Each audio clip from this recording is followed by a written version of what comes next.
পশ্চিমবঙ্গে এই মুহূর্তে ৫,৩২২টি হোমস্টে রয়েছে। সমগ্র দেশে হোমস্টেতে পয়লা নম্বর স্থান দখল করে রয়েছে এই রাজ্য। সোমবার রাজ্য বিধানসভার অধিবেশনে জানিয়েছেন পর্যটন মন্ত্রী ইন্দ্রনীল সেন। রাজ্য বিধানসভায় চলছে বাজেট সংক্রান্ত অধিবেশন। সোমবার অধিবেশনের প্রথমার্ধে ভারতীয় জনতা পার্টির বিধায়ক নরহরি মাহাতোর এক প্রশ্নের উত্তর দিতে গিয়ে পর্যটন মন্ত্রী জানান, চলতি অর্থবর্ষে এখনো পর্যন্ত 18 কোটির বেশি পর্যটক এই রাজ্যে এসেছেন। পর্যটন মন্ত্রী অধিবেশনে আরও জানান, যার মধ্যে সিংহভাগ পর্যটক পুরুলিয়া জেলা ভ্রমণ করেছেন। পুরুলিয়া তথা অযোধ্যা পাহাড়কে কেন্দ্র করে বেশ কিছু পর্যটন স্থল তৈরি হয়েছে। পশ্চিমবঙ্গের শিল্পের তকমা পেয়েছে পর্যটন। ফলে গোটা দেশে তো বটেই, ভারতের বাইরে থেকে বিদেশিরা পশ্চিমবঙ্গের বিভিন্ন জায়গায় আসছেন পর্যটক হিসেবে।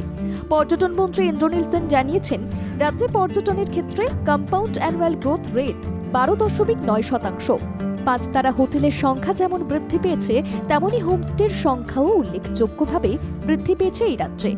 অধিবেশনের এক প্রশ্নের জবাবে পর্যটন মন্ত্রী জানিয়েছেন, রাজ্যের বিভিন্ন হোমস্টেগুলির প্রত্যেকটি রাজ্য সরকারের ওয়েবসাইটে আছে।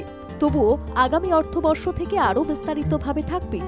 হোমস্টেগুলির লোকেশন, যোগাযোগ করার ফোন নাম্বার সহ বিভিন্ন তথ্য রাজ্য সরকারের ওয়েবসাইটে বিস্তারিতভাবে থাকবে বলে জানিয়েছেন পর্যটন মন্ত্রী। এক প্রশ্নের উত্তরে পর্যটন মন্ত্রী জানান, এখনো পর্যন্ত 918টি পর্যটনমূলক প্রকল্প নেওয়া হয়েছে। 2011 সালের পর থেকে রাজ্যের পর্যটন ক্ষেত্রে ব্যাপক পরিবর্তন হয়েছে বলে অধিবেশনে জানিয়েছেন পর্যটন মন্ত্রী।